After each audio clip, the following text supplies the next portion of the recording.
Hi అండి. Present మనం రాజధాని అమరావతి 29 గ్రామాలు ఏవైతే ఉన్నాయో అక్కడ ఉన్నామండి. ప్రజెంట్ మనం తుళ్ళూరులో ఉన్నాం.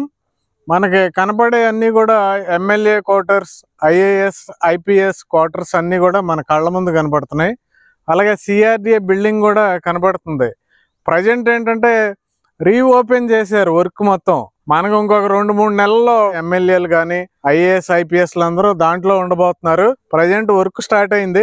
మీరు ఆశ్చర్యకరమైన విషయం ఏంటంటే, నేను ఒక 4 months బ్యాక్ వచ్చినప్పుడు ఇవన్నీ కూడా మనకి ఒక 20 అడుగుల ఎత్తులో మనకి పెద్ద పెద్ద చెట్లు, తుమ్మ చెట్లు పెరిగిపోయి ఉండేది. మీరు చూడండి, ఇప్పుడు తుమ్మ చెట్లు లేవు, జంగిల్ లాగా ఉండేది. మొత్తం జంగిల్ మొత్తం క్లియర్ చేసేసారు చూడండి మొత్తం. అయితే ఈ జంగిల్ మొత్తం ఎండిపోయిన తర్వాత జనరల్గా ఏంటంటే నిప్పు పెట్టి ఫైర్ చేస్తారు, దీన్ని అంటిస్తారు. అంటిస్తే ఏంటంటే ఇంత పెద్ద ఏరియా 33,000 ఎకరాలు ప్లస్ ఫారెస్ట్ 17,000 ఎకరాలు తీసుకున్నారు. 50,000 ఎకరాల్లో ఈ జంగిల్ మొత్తం ఎండిపోయిన తర్వాత నిప్పు పెడితే వచ్చే పొల్యూషన్ మామూలుగా ఉండదు. దాన్ని బట్టి గవర్నమెంట్ ఏం చేసిందంటే మనకి మిషన్స్ తీసుకొచ్చి ఈ తుమ్మ చెట్లు, ఎండిపోయిన తుమ్మ చెట్లు అన్నీ ఆ మిషన్లో వేసి పొడి చేసేయటం జరిగింది. చూడండి మొత్తం కూడా. మరలా ఇక్కడ ప్రొక్లైన్ ఉంది చూడండి. ఈ ప్రొక్లైన్ ఇక్కడ ఎందుకు ఉందంటే లారీలు వస్తున్నాయి, ఆ మొత్తం ఆ మెటీరియల్ మొత్తం ఆ లారీలో వేసి వేరే కంపెనీలు, వీటిని కూడా వాడుకునే కంపెనీలు ఉన్నాయి, ఆ కంపెనీలకి సేల్ చేస్తున్నారు.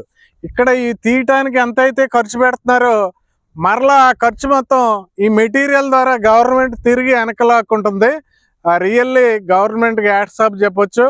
చూడండి, ఇదే అండి పరిస్థితి. మొత్తం కూడా 33,000 ఎకరాలు కూడా టోటల్ జంగిల్ క్లియర్ అయిపోయింది. ఇప్పుడు ఇన్ఫ్రాస్ట్రక్చర్ కోసం 60,000 కోట్లు రెడీ చేయటం జరిగింది. మీకు 1 year తర్వాత చూసుకుంటే ఇన్ఫ్రాస్ట్రక్చర్ మొత్తం అంటే రోడ్లు, అండర్ గ్రౌండ్ డ్రైనేజీలు, ఎలక్ట్రిసిటీ మొత్తం కంప్లీట్ చేయబోతున్నారు. కంపెనీలు రావటం, స్థలం ఇవ్వటం, కంపెనీలు రావటం, స్థలం ఇవ్వటం, అది జరగబోయేది. రాబోయే 5 సంవత్సరాల్లో మీరు అసలు ఊహించినంత డెవలప్మెంట్ అమరావతిలో జరగబోతుంది.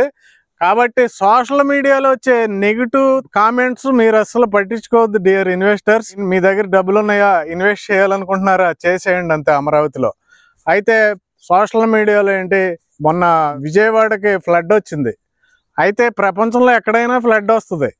అమెరికాలో ఫ్లడ్ వచ్చింది, చైనాలో ఫ్లడ్ వచ్చింది, వెనిజులాలో ఫ్లడ్ వచ్చింది, రీసెంట్గా బెంగళూరులో ఫ్లడ్ వచ్చింది, చెన్నైలో ఫ్లడ్ వచ్చింది, కేరళ వాయనాడులో ఫ్లడ్ వచ్చింది. అక్కడ వాళ్ళు మనలాగా వాళ్ళ ఏరియాని తక్కువ చేసి అయితే చూపించరు. కానీ ఇక్కడ దురదృష్టం ఏంటంటే ఇక్కడ ఉన్న వాళ్లే కొంతమంది ఈ ఏరియాని లేనివి కూడా అంటగట్టి డీగ్రేడ్ చేస్తున్నారు. కాబట్టి డియర్ ఇన్వెస్టర్స్, మీరు నెగిటివ్ వార్తలు మీరు పట్టించుకుని ఇన్వెస్ట్ చేయడం ఆపారంటే అమరావతిలో, తర్వాత మీరు ఖచ్చితంగా బాధపడతారు.